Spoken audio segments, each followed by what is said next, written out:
So let's take up question number 18. What are web parts? In the previous session, we had discussed about building reusable components, where we had built reusable components using ASCX files, and we had also built up reusable components using web controls, right?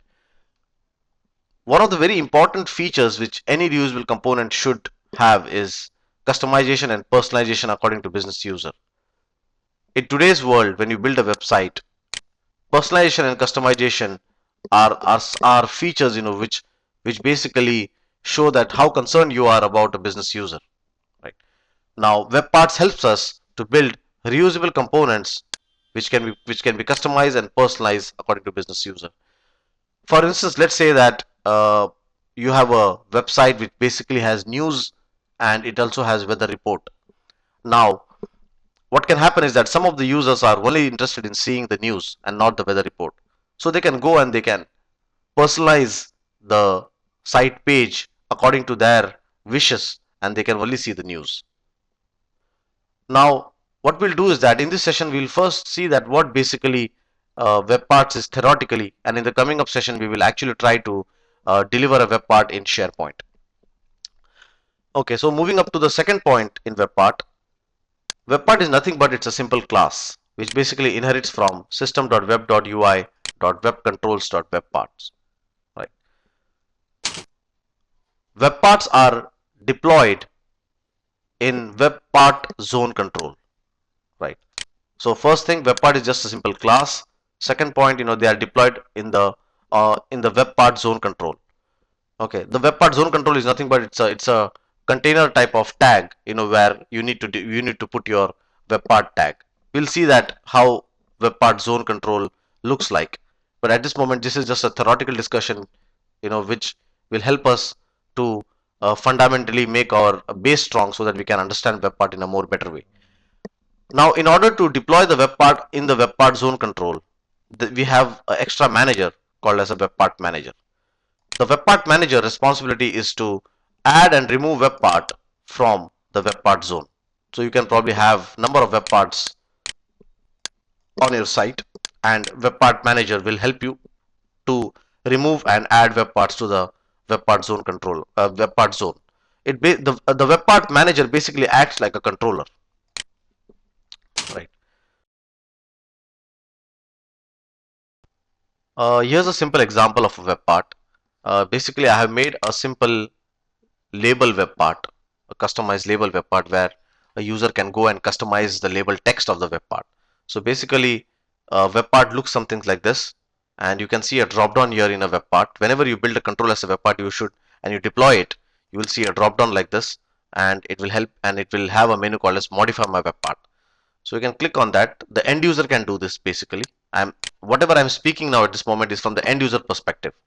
So the end user sees a lot of customization here, which he can do with the web part. And I have included my personal customization where he can go and change the text of the label, and he says apply. Now with that, you will see that basically the label data has changed.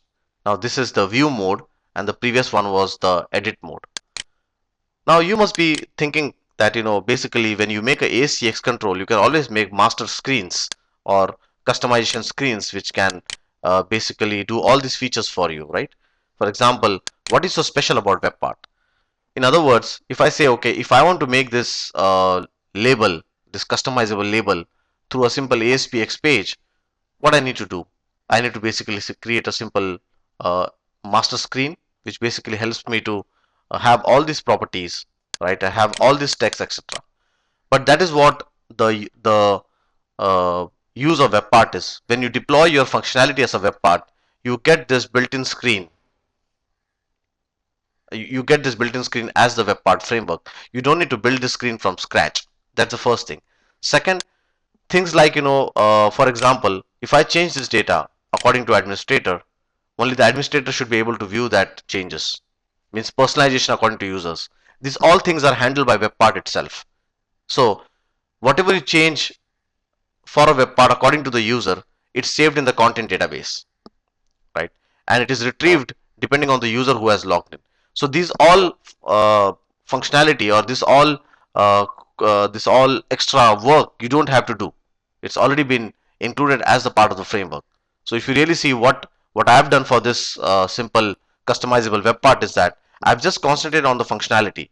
The other things have been provided by the web part framework itself. For example, the screen of customization, the logic where it says that save this data according to the user logged in. These all things are uh, built in by the web part framework itself. So I need to only concentrate on my functionality. So that's the biggest advantage of building your reusable functionality using web part.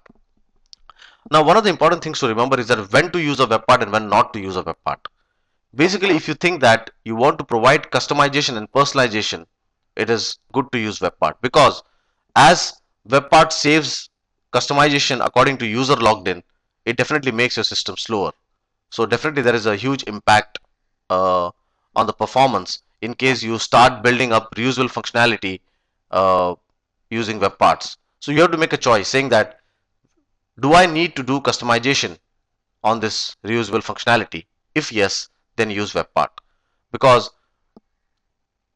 because not only your database size increases with web parts, because as the web part has to save uh, save the personalized and customized information according to user, retrieve it, etc., etc. Definitely there is a lot of backend logic which flows uh, when a user sees a web part or when it is deployed. So the only one reason you would like to use web part is you want to provide customization and personalization feature according to user. If you have a functionality which you think that it will not require customization and personalization, you can probably deploy it as a ASTX or a simple web control or simple reusable control.